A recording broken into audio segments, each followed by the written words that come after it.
Assalamualaikum warahmatullahi wabarakatuh. Selamat pagi saudara-saudara sekalian. Berjumpa lagi kita di kuliah kita Botani Tumbuhan Tak Berpembuluh. Materi hari ini tentang Rhodophyta dan Phaeophyta. Jadi Rhodophyta ini adalah alga merah, sedangkan Phaeophyta itu adalah alga coklat. Saya akan share screen dulu. Di e-learning sudah saya berikan materi ya. Mungkin Anda sudah buka tentang Rhodophyta dan Phaeophyta. PPT-nya sudah saya lampirkan. Kemudian ada nanti juga saya unggah satu lagi sumber referensi yang Phaeophyta belum saya unggah tadi. Kemudian di situ juga ada tugas ya. Baik, sebagaimana gambar yang Anda lihat sudah terlihat semua? Sudah, Pak. Oke. Sudah, Pak. Baik. Nah, di gambar ini adalah salah satu alga dari Rhodophyta. Rhodophyta ini dikenali dengan warna merahnya. Nah, ketika kita melihat tumbuhan dengan warna merah, sementara di sisi lain tumbuhan itu berfotosintesis, kita selalu berpikir, apakah tumbuhan yang berwarna merah ini mengandung klorofil atau tidak? Karena kita selalu diajarkan klorofil itu adalah zat hijau daun yang membuat warna itu menjadi hijau karena dia mengandung klorofil. Nah, warna merah pada alga ini juga diakibatkan oleh pigmen warna pada plastidanya. Ya. Cuman komposisi pigmen yang berwarna merah ini lebih banyak daripada klorofil sehingga dia menutupi warna klorofilnya. Kita akan lihat ciri itu. Jadi alga merah ini dari segi evolusinya kuno ya. Artinya dia muncul di awal-awal sampai 2 miliar tahun yang lalu berdasarkan catatan fosil dan merupakan eukariot yang kuno, yang muncul di awal. Nah, warna merah pada alga ini disebabkan oleh pigmen phycoerythrin. Jadi phycoerythrin ini salah satu xanthophyll. Ya. Xanthophyll itu banyak, salah satunya phycoerythrin yang membuat warna merah yang terdapat dalam jumlah yang banyak dibandingkan klorofil, beta karotin, dan xanthophyll lainnya. Ya. Kemudian secara morfologi, Rhodophyta ini sangat beragam bentuknya. Ada yang unisel, satu sel. Ya. Kemudian ada yang berbentuk filamen, baik dia uniseriat. Ya, uniseriat itu artinya filamen yang satu selembar saja, atau multiseri yang berjajar seperti baris. Hingga berbentuk seperti tumbuhan, disebut di sini talusnya itu pseudoparenchymatus. Jadi talusnya sudah mengandung sel yang menyerupai parenkim yang besar ya. Ukurannya hingga 3 meter. Kemudian bercabang atau tidak bercabang. Talusnya itu bisa silindris, bisa seperti lempeng, foliose atau krustose. Krustose itu agak cembung ya. Ada yang juga berdiri. Berdiri artinya dia seperti tumbuhan, tegak. Ya, tegak. Dan kadang-kadang di beberapa spesies diantaranya mempunyai lapisan kapur. Jadi, lapisan kapur ini juga penting di dalam ekosistem karena dia nanti akan membentuk terumbu karang gitu ya. Cukup banyak jumlah jenisnya, 7.100 jenis. Ini 95%-nya ada di satu ordo, nanti kita lihat ya. Ada di satu bangsa. Yang lainnya itu 5%-nya ya. Rhodophyta ini beragam tapi tidak merata keberagaman jenisnya. Habitat terutama di perairan, mulai dari zona intertidal yang di dekat-dekat permukaan gitu ya, di seashore sampai ke laut dalam. Ada juga 1 atau 2 dijumpai di daratan. Nah, tadi sudah dikatakan mempunyai pigmen phycoerythrin, phycocyanin, alpha-phycocyanin yang terletak dalam suatu struktur namanya phycobilisom yang terletak di atas tilakoid. Jadi nanti di biologi sel, saudara akan belajar tentang struktur sel tumbuhan, ya, ada yang disebut sebagai kloroplas. Nah, kloroplas ini merupakan satu organel, ya, yang secara umum disebut plastida, di mana secara struktur kloroplas itu mempunyai 3 membran, karena nanti banyak cerita tentang endosimbion namanya ya. Jadi evolusi dari sel ini, apa namanya, untuk kloroplas dan mitokondria itu merupakan endosimbion. Jadi ada sel lain yang difagositosis oleh sel lainnya gitu ya. Sehingga menjadi eukariot sekarang ini. Jadi ada prokariot aerobik katanya ditelan oleh prokariot anaerobik sehingga dia menjadi satu endosimbion bersimbiosis. Nah, yang prokariot aerobik ini menjadi struktur kloroplas atau plastida dan mitokondria ya. Jadi plastida dan mitokondria itu secara evolusi itu katanya mikroorganisme dalam hal ini adalah prokariot aerobik ya, yang dimakan oleh prokariot anaerobik sehingga dia menjadi eukariot yang bisa melakukan konversi energi. Nah, di dalam plastida itu terdapat ruangan dan terdapat juga lembaran-lembaran yang kita sebut sebagai tilakoid. Jadi kalau kloroplas itu 3 ruang, ada ruang antar membran, ya, ada namanya stroma ruangannya itu, dan ada namanya ruang tilakoid, dan ada 3 membran juga, membran luar, membran dalam, dan membran tilakoid. Proses fotosintesis itu terjadinya di membran tilakoid. Nah, pada alga ada struktur lain yang namanya phycobilisome ya, di tilakoid. Nanti kita lihat gambaran molekulernya. Itu supaya Anda bisa memahami tilakoid itu apa ya, karena belum sampai pelajaran ke sana. Mungkin di biologi umum dibahas sepintas saja tentang itu. Nah, pigmen lain tadi seperti saya katakan, dia tetap punya klorofil A dalam hal ini. Kemudian ada alfa dan beta karotin, ada lutein dan ada zeaxanthin. Jadi ada pigmen-pigmen lain, pigmen warna ya. Bedanya dengan klorofita yang sudah kita pelajari, pada rhodophyta ini tidak ada flagela. Tidak ada flagela pada semua tahap kehidupannya. Ya. Nanti struktur flagela ini juga Anda akan pelajari di biologi sel di semester 5 ya. Kita akan tahu bahwa flagela itu dibangun oleh struktur yang namanya basal body, yang merupakan mikrotubula dengan 9 mikrotubula yang berkait sedemikian rupa yang membentuk basal body, kemudian keluarnya itu membentuk struktur flagela. Nah, pada rhodophyta itu tidak ada. Cadangan makanannya disimpan sebagai tepung ya, polisakarida juga, alfa 14 glukan di dalam granula di luar plastida. Nanti kita lihat gambarnya. Nah, ini ya. Ini gambaran mikroskop elektron dari alga merah, tidak dari satu jenis saja tapi dari beberapa jenis ya. Misalnya pada gambar A itu adalah dari selnya neopoliporolitan. Di sini ini adalah satu selnya ya. Ini ada satu sel, jadi ada 3 sel dan dihubungkan. Setiap sel ini ada penghubung namanya pit plugs ya. Saya tidak terjemahkan itu. Ya, pit plugs ya. Nah, pit plugs itu bentuknya seperti ini. Jadi dia semacam ini juga lagi-lagi nanti akan kita pelajari di biologi sel ya, walaupun tidak khusus pit plug ini. Apa pit plug ini. Ini kalau di biologi sel dipelajari dalam bab perlekatan hubungan antar sel. Jadi dia menautkan 2 sel ini, kemudian juga berfungsi sebagai penghubung. Ya, kalau kita lihat di sini adalah dinding sel dari keduanya. Dan ini adalah sitoplasma dari 2 sel, maka dia menautkan keduanya seperti ini. Ya. Nah, pada gambar P ini gambaran dari tilakoid ya. Yang lembaran-lembaran ini tilakoid. Ini adalah pirenoid ya.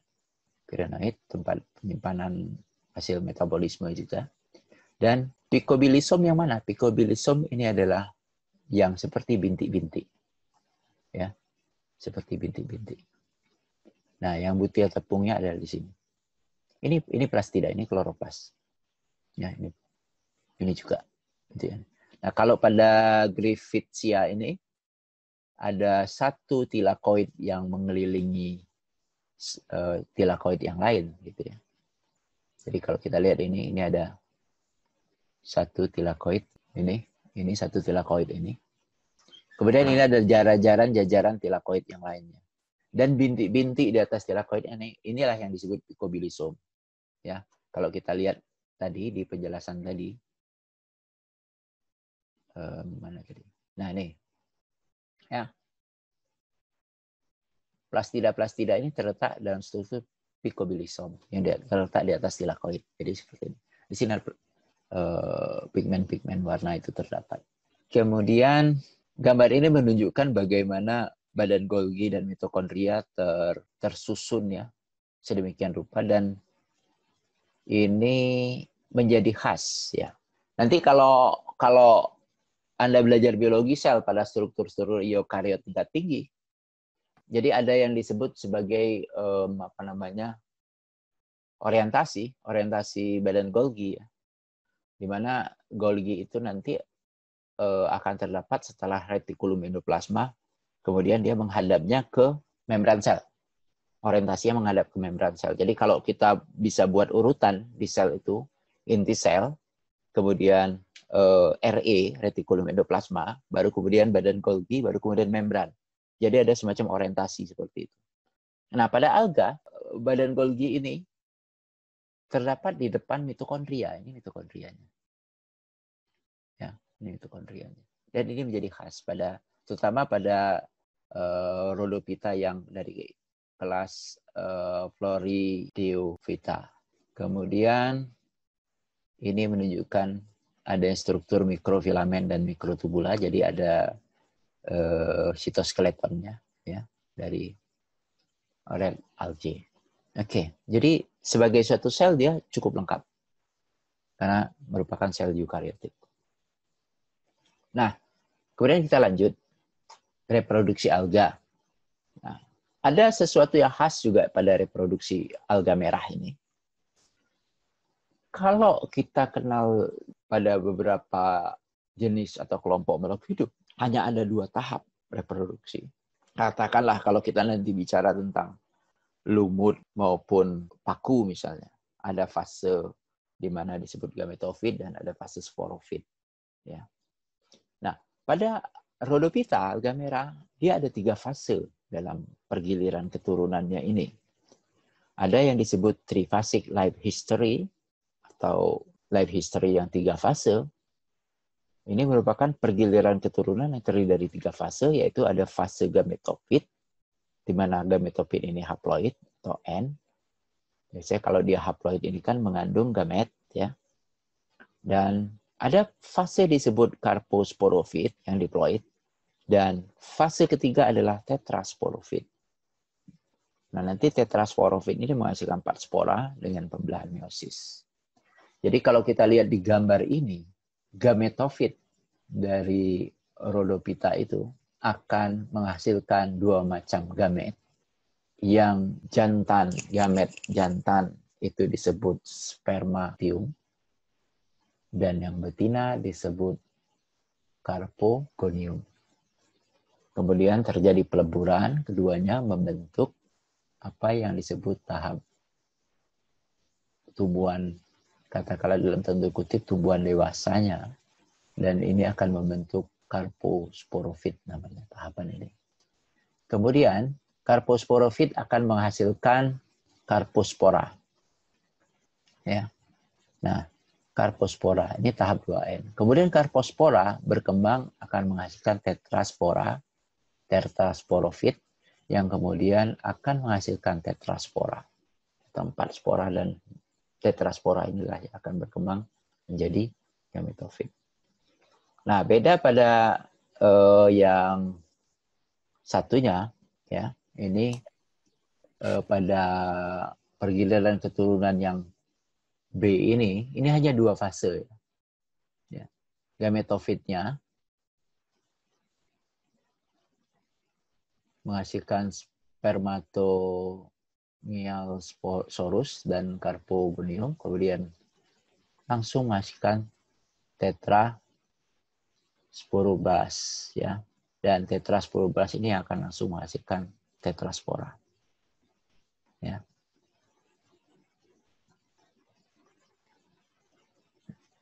Nah, kedua ini ada penjelasannya di dalam artikel yang saya muat di e-learning Unsri, ya, yang saya unggah di situ. Nah, ini akan menjadi tugas Anda nanti mempelajari ini. Jadi, Anda baca artikel itu, Anda pahami pergiliran keturunan dari alga merah ini, dua macam ini. Di situ penjelasannya sangat gamblang. Tugas Anda adalah membuat ulang, ya. Membuat ulang supaya bisa ingat. Karena kalau baca saja agak susah mengingatnya. Jadi Anda gambarkan sketsanya, tidak harus detail sama, tetapi secara prinsip Anda harus pahami ya pergiliran keturunan. Nah, dengan menuliskannya di kertas A4, tulis tangan, saya harapkan Anda sekaligus belajar di situ. Ya. Jadi nanti tugasnya itu membuat pergiliran keturunan pada Rhodophyta, dibuat gambarnya, kemudian dijelaskan, diuraikan masing-masing. Setelah itu difoto atau di-scan sebagai PDF atau JPG, kemudian diunggah ke e-learning. Ya, sederhana, nggak lama kok, paling setengah jam selesai itu. Ya, tinggal Anda baca saja artikelnya. Artikelnya tidak terlalu rumit bahasanya. Sekaligus mencoba mengakrabkan diri dengan artikel. Jadi kuliah ini juga saya ambil dari artikel itu. Karena saya pikir artikel itu, saya coba stop share dulu. Saya perlihatkan artikelnya dari Yon 2016 ya. Apakah screen saya sudah terlihat? Sudah, Pak. Sudah, Pak. Oke. Sudah, Pak. Ya, kelihatan. Baik. Perbesar. Ya, saya akan perbesar dulu. Nah, ini artikel dari Yon dan kawan-kawan 2016 yang saya jadikan materi kuliah hari ini. Di sini cerita tentang Rhodophyta-nya sangat lengkap, ya. Jadi mulai dari sejarahnya, ya, general karakteristiknya, habitat dan ekologinya, kemudian ini yang tadi saya ambil, kemudian ada juga reproduksinya. Nih. Nah, ini ya. Jadi di sini dia jelaskan betul, ya. Kemudian ada penjelasannya terhadap gambar ini, ya. Jadi kalau yang tadi Triphasic Life History, yang B itu adalah Tetrasporoblastic Life History. Nah, ini ada bagaimana penjelasannya ya, penjelasannya. Anda coba pahami dengan baik ya proses-proses itu. Ini 2016 saya kira cukup advance ya. Cukup terkini materinya karena belum sampai 5 tahun. Jadi ini materi yang cukup baik. Bukan cukup baik, sangat baik ya. 2016. Karena ada perbaikan terutama di bagian klasifikasi. Ya. Jadi klasifikasi ini kalau kita lihat di sini, dia sudah menggunakan klasifikasi berdasarkan kajian molekuler. Ya. Yang cukup rumit, tetapi tetap kita sederhanakan untuk bisa Anda pelajari dengan maksimal. Oke, kita kembali ke tayangan. Sudah nampak? Sudah nampak tayangan saya? Sudah, Pak. Oke. Baik, Sudah, sekarang Pak. kita lihat apa kepentingan ekologis dari alga merah ini. Tadi saya katakan 95% dari alga merah, terutama dari Florideopiceae, ya, kelas Florideopice, itu hidupnya di perairan laut. Mulai dari bagian atas sampai ke pantai, sampai yang ke pantai ini Bangales ya. Bangales itu salah satu ordo dari Rhodophyta. Hingga kedalaman sampai 268 meter. Nah, yang jadi pemikiran kita di 268 meter itu adalah sudah masuk zona-zona afotik mungkin ya. Dan ini masih jadi kajian. Kalau dia melakukan fotosintetik, berarti pigmen warnanya itu sangat efisien terhadap cahaya. Karena Rhodophyta ini melakukan fotosintetiknya. Jadi memang ada di dalam tulisan itu, dia katakan bahwa pigmen warnanya sangat efisien dalam melakukan fotosintesis. Karena kita tahu kalau 268 meter, 200 meter, cahaya matahari itu sudah banyak terhalang. Tapi ditemukan katanya, sampai sejauh itu. Nah, bagaimana cara hidupnya? Cara hidupnya melekat pada permukaan benda, jadi dia menempel. Ya, ada mekanisme dia untuk menempel. Ya. Dan tidak ada yang hidup sebagai fitoplankton. Kita tahu kalau tanaman-tanaman yang menempel ini, apakah dia dalam bentuk perifiton atau apa yang lain ya. Beda dengan fitoplankton. Kalau fitoplankton itu melayang, dia tidak menempel, melayang. Tidak bisa berenang, tidak bisa. Ini jadi dia tergantung arus saja.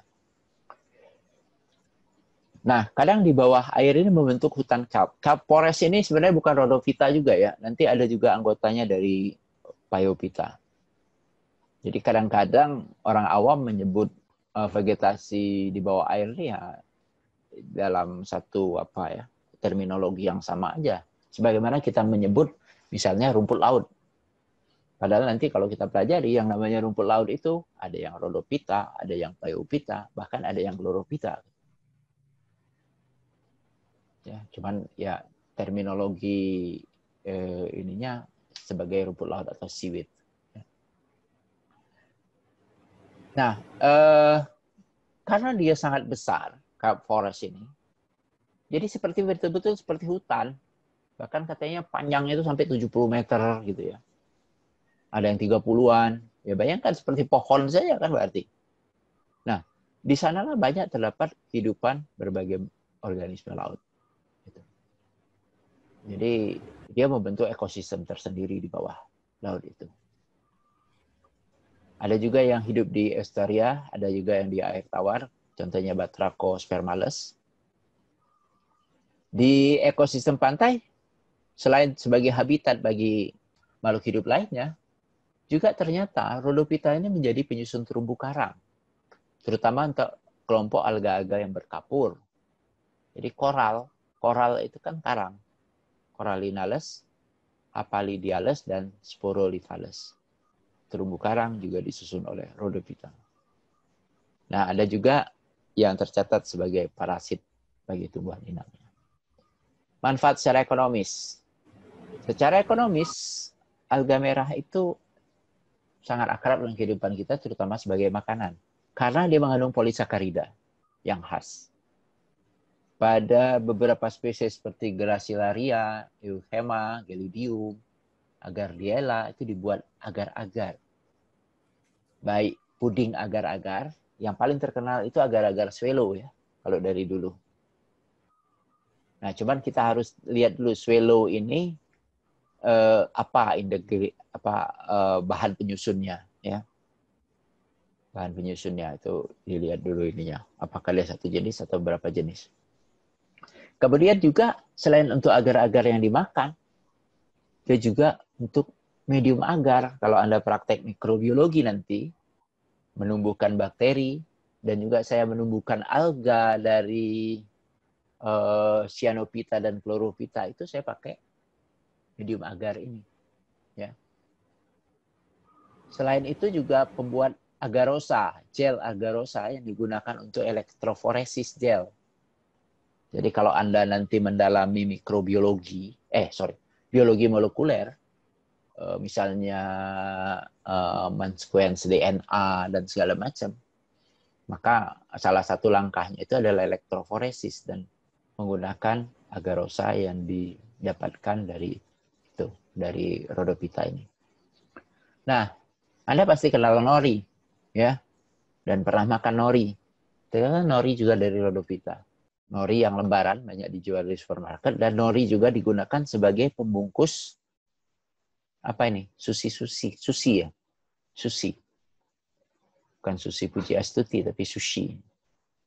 Ya, jadi kayak kalau sudah bungkus sushi ini kayak saya dulu mikirnya ketika dilihat dari jauh itu daun pisang kali ya. Ternyata bukan. Nanti bisa dimakan. Kalau daun pisang kan tidak bisa kita makan. Ya. Jadi itu. Kemudian ada juga karagen. Karagen ini kalau saya googling, ya walaupun mereknya Karagenan, saya enggak begitu ya, bukan enggak begitu yakin ya. Belum saya cek apakah Karagenan ini adalah palsunya Karagen, tapi memang Karagen itu untuk pengental. Kalau di sini untuk pengental bakso, kuah bakso. Itu juga dari alga, dari Chondrus crispus dan Gortina mammillaria. Ya. Dimanfaatkan untuk penyamak kulit, bahan pembuat krem, dan obat pencuci rambut.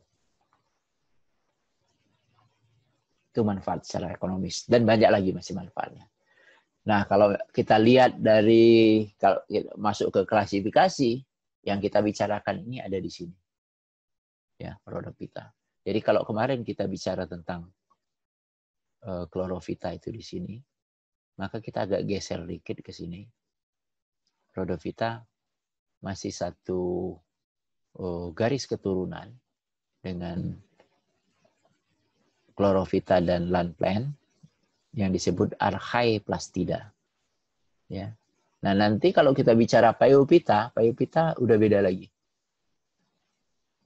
Ya, jauh. Secara pohon kehidupannya dia jauh sini. Terakhir pada minggu depan kita akan bicara Chrysophyta ya. Di sini dan diatum. Nah, yang ini. Jadi kalau ini disatukan itu bukan berarti dia dekat, tapi karena kepraktisan pembelajaran saja. Tapi secara evolusi filogenetiknya dia jauh. Ya, jauh. Baik, kita lihat klasifikasinya. Ini banyak ya klasifikasi ini, saya katakan lagi makanya kalau Anda baca buku Gembong, buku yang lain-lain kan beda-beda. Tapi tidak masalah karena seperti yang pernah saya sampaikan, sistem klasifikasi ini terus berkembang. Ya. Terakhir yang saya baca itu 2016 itu dari Yohn. Ya. Beda dengan ini. Secara tradisional dibagi dua kelas. Bangiopice dan Florideopice. Ya. Nah, ini juga sebenarnya kalau kita mengacu kepada aturan ICBN, saya tidak tahu ya. Karena mungkin ini khas pada alga. Sehingga Pisce itu, akhiran Pisce itu menjadi ciri kelas. Kalau di tumbuhan tingkat tinggi, kalau kelas itu diakhiri dengan opsida. Jadi ada akhiran gitu ya. Kalau Vita betul divisi, Rhodophyta. Dibagi dua kelas, Bangiopice dan Florideopice. Paling banyak itu adanya di Florideopice. Yohn tahun 2016 itu membagi menjadi dua subdivisi, Cyanidiopitina dengan satu kelas tunggal Cyanidiopice dan Rhodophytina dengan 6 kelas, Bangiopice, Compsognopice, Florideopice, Porphyrideopice, yang disebut klasis nova ini kelas-kelas baru ya. Rhodeliopice dan Stelonematopice. 1, 2, 3, 4, 5, 6, dan 7 dengan Cyanidiopice. Jadi kalau kita lihat di sini, Archaeplastida tadi, ada Gleyobeta, ada Viridiplantae, jadi yang kelompok-kelompok Chlorophyta dengan land plant tadi, ada yang menggolongkannya sebagai Viridiplantae, ya. Glaucophyta sendiri, kemudian yang kita pelajari sekarang adalah Rhodophyta. Nah, Rhodophyta ini ada 7 kelas ya. Ini terpisah sendiri. Lihat di sini terpisah sendiri. Cyanidophyceae. Jadi ini satu subdivisi atau anak divisi dan ini ada satu anak divisi.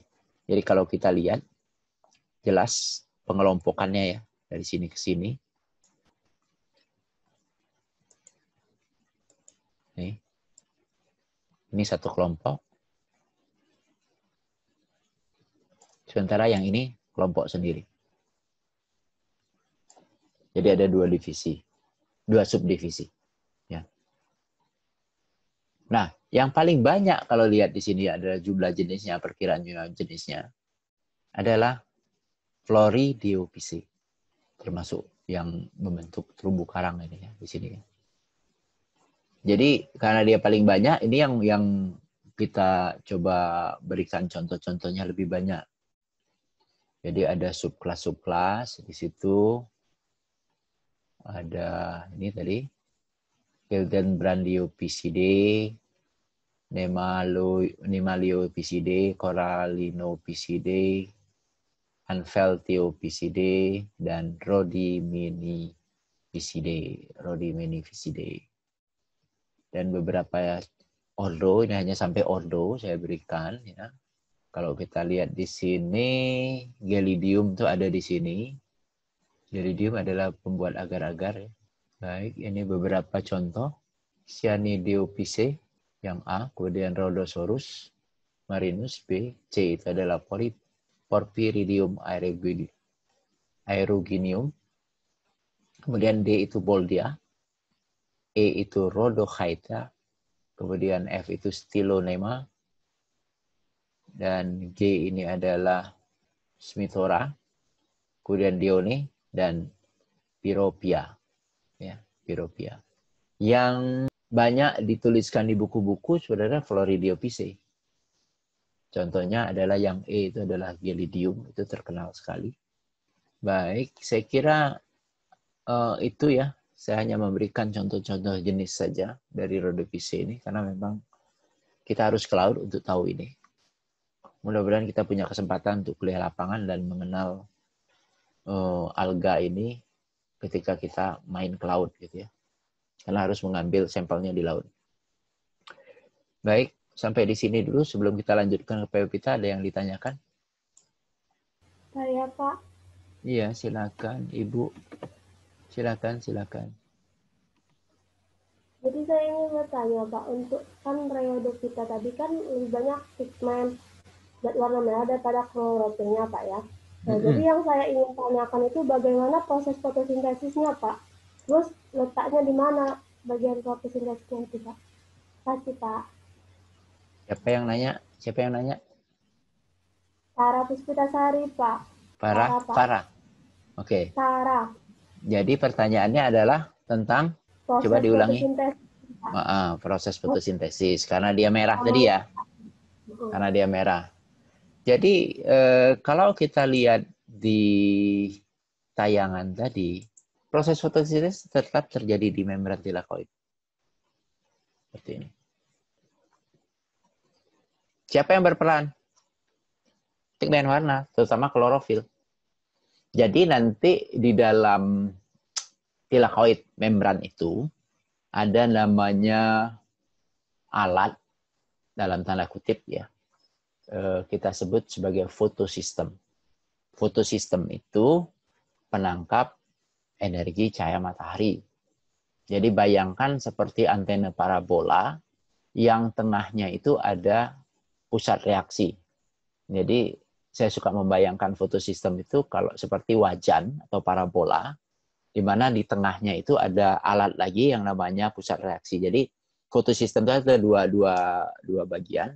Satu namanya antena kompleks, betul-betul antena untuk penangkapnya itu ya, seperti solar system lah kalau di ini. Dia solar system sebenarnya untuk menangkap foton. Nah, kemudian solar system ini mengalirkan energi ke pusat reaksi namanya.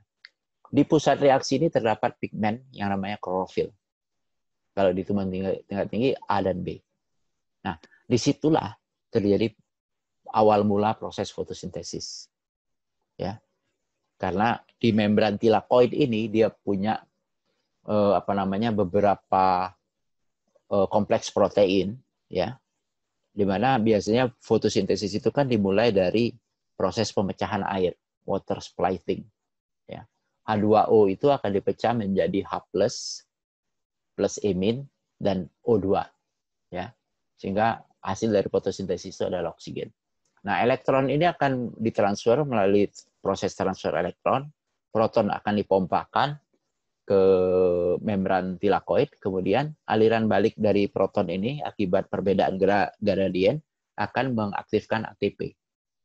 Ya, makanya terbentuk ATP di situ. ATP sintetase yang diaktifkan merubah ADP menjadi ATP. Nah, kemudian pada giliran berikutnya, ya, H+ ini akan ditangkap oleh NADPH dan akan bergabung dengan CO2 yang difiksasi dan membentuk karbohidrat. Seperti itu pada proses yang kita sebut sebagai siklus Calvin-Benson. Dan itu terjadinya di stroma di sini. Jadi proses pembentukan fotosintesis tetap terjadi karena pigmen warna ini juga sekaligus sebagai pigmen yang berperan di dalam proses konversi energi. Karena yang namanya fotosintesis itu adalah konversi energi. Kebalikannya adalah respirasi. Ya. Makanya kloroplas dan mitokondria itu dua organel sel yang punya dua peran yang sama tetapi kebalikan. Ya. Jadi yang satunya metabolismenya itu anabolisme, itu pada plastida atau kloroplas, dan yang satunya adalah katabolisme pada respirasi dan dilakukan oleh mitokondria. Tapi prosesnya itu proses kebalikan saja. Ya. Dan tetap terjadi. Tetap terjadi. Jadi kenapa dia merah? Nah, pertanyaan kenapa dia merah? Pertama, pigmennya itu lebih banyak. Kedua, apakah dia tidak punya klorofil? Ada, tetap ada. Tetapi karena dia lebih banyak dan menempati sisi-sisi luar dari tilakoid itu, sehingga cahaya yang dipantulkan itu adalah dipantulkan oleh pigmen warna. Ingat, warna yang kita tangkap, warna yang kita lihat dari mata kita ini adalah warna pantulan dari sinar matahari ke pigmen warna yang ada di suatu benda. Ya. Kenapa dia merah? Karena pigmen merahnya memantulkan warna. Kenapa dia hijau? Karena pigmen hijaunya memantulkan warna. Ya. Kalau tidak ada pantulan-pantulan itu, maka dunia Anda adalah dunia hitam putih saja. Ya. Tidak ada warna di situ. Nah, itu ya penjelasannya. Apakah sudah paham? Iya Pak, paham.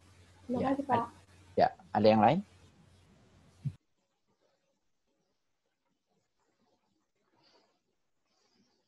Baik, kalau tidak ada, saya akan melanjutkan ke Phaeophyta. Latar belakang sebagaimana biasa saya ambil dari salah satu spesies yang ada di divisi ini, Phaeophyta. Phaeophyta adalah ganggang coklat. Dari warnanya kita sudah lihat bahwa coklat. Sama seperti tadi. Kenapa coklat? Karena pigmen coklat yang banyak. Ya. Nah, kalau tadi phycoerythrin, maka di alga coklat pigmen yang dominan adalah fukosantin.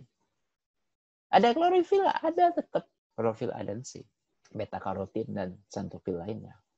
Karena lebih banyak, maka yang dominan terlihat adalah yang fukosantin. Kalau tadi kan phycoerythrin ya. Phaeophyta ini adalah makroalga. Ya. Terdapat di lautan juga dan di pantai-pantai berkarang. Pantai berkarang itu misalnya yang paling enak kita temui itu di Tanah Lot kalau di Bali. Ya. Nah, kalau kita jalan-jalan ke Tanah Lot setelah ya biasanya yang pertama itu dituju adalah foto-fotonya kan. Baru kemudian mengambil spesimen Nah, kita bisa ambil spesimen di ceruk-ceruk di sela-sela karangnya itu. Itu banyak alga juga di situ. Selain makhluk hidup lain seperti Nereis dan lain-lainnya. Kita beberapa kali ngajak mahasiswa ke sana dan mengambil sampel di sana. Dan selalu ketika kita mengambil sampel jadi pusat perhatian orang. Karena orang di sana kan cuma jalan-jalan sambil foto-foto saja, sementara kita bekerja di situ. Jadi terdapat di lautan, talusnya berbentuk lembaran sampai mencapai 70 meter kalps, ya. Dan strukturnya seperti tumbuhan yang tinggi sudah. Karena kalau kita lihat dari filogenetiknya tadi kan agak jauh ya. Nah, ada diferensiasi jaringan menjadi jaringan penghubung, tapi tidak seperti xilem. Jadi dia sebutkan di situ conducting tissue namanya, jaringan penghubung saja. Makanya belum digolongkan ke dalam tanaman berpembuluh karena bukan xilem, bukan jaringan pembuluh. Nah, kalau kita lihat tadi saya sudah jelaskan di awal sebelum ini, Phaeophyta ada di sini. Beda jauh dengan Chlorophyta maupun Rhodophyta, ya. Jalurnya pun beda. Jalurnya. Jadi ini jalur ke sini, maka ini adalah jalur yang sini. Agak jauh. Ya. Tapi kok sama, Pak? Nah, wallahu alam. Ya, tapi secara filogenetik dia agak jauh. Nah, banyak terdapat cadang makanan di dalam sel-selnya. Polisakarida, monosakarida dalam bentuk gula dan juga alkohol. Kemudian cadangan karbohidratnya disebut laminaran ya. Ini bukan laminarin tapi laminaran. Nanti saya perbaiki. Atau saya perbaiki aja langsung. Ini A. Dan tepung sebagaimana starch di tumbuhan T3 itu tidak ada. Nah, ini kelebihan dari alga coklat, dari dinding sel. Dinding selnya terbuat dari selulosa dan asam alginat yang merupakan heteropolisakarida rantai panjang. Jadi karena adanya alginat inilah dia bisa jadi pengental dan segala macam itu tadi. Ya. Tumbuhan melekat pada batuan sama seperti Rhodophyta atau pada objek lain di dalam air dengan mengembangkan mekanisme tautan. Jadi ada struktur pelekatnya. Beberapa hidup sebagai epifit dan endofit berasosiasi dengan alga yang lain. Reproduksinya juga memiliki pergiliran keturunan dari haploid ke diploid. Ya, secara seksual, talus haploid membentuk gamet. Perkembangbiakannya secara isogami, anisogami, dan oogami kita sudah bahas di pertemuan lalu. Aseksual itu zoospora dan aplanospora. Beda zoospora dan spora ini adalah dari motilitas. Kalau zoospora biasanya dia bisa bergerak karena ada flagel di situ. Kalau aplanospora dia tanpa flagel. Talus ya seperti biasa, kalau dia membentuk spora biasanya meiosis karena spora ini kan haploid. Talusnya bisa isomorfik sama heteromorfik ataupun diplontik. Nanti juga ada tolong pelajari ini. Ini contoh reproduksi seksual pada fukus ya. Jadi lihat di sini ada semacam struktur pelekatnya. Kita tidak bisa sebut ini akar ya karena ini talus. Tapi ada struktur pelekat di sini. Ini adalah bagian tumbuhan dewasa. Ya, ini tumbuhan dewasanya. Kemudian tumbuhan dewasa ini akan membentuk suatu badan, ya, konseptakel. Ya. Nanti akan menghasilkan ada antheridium dan ada archegonium. Antheridium ini akan menghasilkan jantan dan oogonium akan menghasilkan gamet betina. Kemudian akan bersatu, terjadi singami di sini dan menghasilkan zigot, kemudian tumbuh menjadi individu baru seperti itu. Nah, ini yang heteromorfik pada laminaria. Ini adalah laminaria dewasanya, sporofit. Kemudian sporangia. Jadi kalau kita lihat sporangia ini kayak paku ya. Kayak paku, ada sporanya. Kemudian meiosis menghasilkan flora, zoospora di sini. yang female dan male-nya kemudian bersatu, fertilisasi menjadi zigot dan berkembanglah sporofitnya. Ini adalah fase gametofit dan di sini adalah fase sporofitnya. Ganggang coklat ini banyak digunakan dalam industri makanan, terutama bahan alginat. Jadi alginat itu penyusun dinding selnya. Untuk pengental, industri tekstil, susu, keju, es krim, obat-obatan, pupuk organik, ya, yang mengandung kalium dan hormon pertumbuhan. Pengental pada industri lem, pasta gigi, kertas, serta produk-produk kecantikan, lotion, dan krim wajah. Makrosistis itu menghasilkan iodin. Laminaria dan undaria itu dibuat makanan Jepang. Kombu, ini kombu. Ini adalah wakame. Kayak apa ya, sayur aja ini. Katanya salad, buat salad wakame. Kombu itu mirip-mirip nori. Tapi kalau nori kan dari Rhodophyta, ini dari Phaeophyta. Nah, beberapa macam alga, ini cara jarum jam ya. Ini cara jarum jam, makrosistis, kemudian Ectocarpus, Padina yang bulat-bulat. Ini sering di karang-karang. Kemudian ada Laminaria, ada Sargassum, dan ada Fucus. Ya. Yang sering kita sebut rumput laut itu dari Sargassum. Oke, materi ini hanya pengenalan saja. Nanti untuk Anda lebih mendalam, silakan baca artikelnya. Terima kasih atas perhatiannya. Assalamualaikum warahmatullahi wabarakatuh. Waalaikumsalam warahmatullahi wabarakatuh. Terima kasih Pak.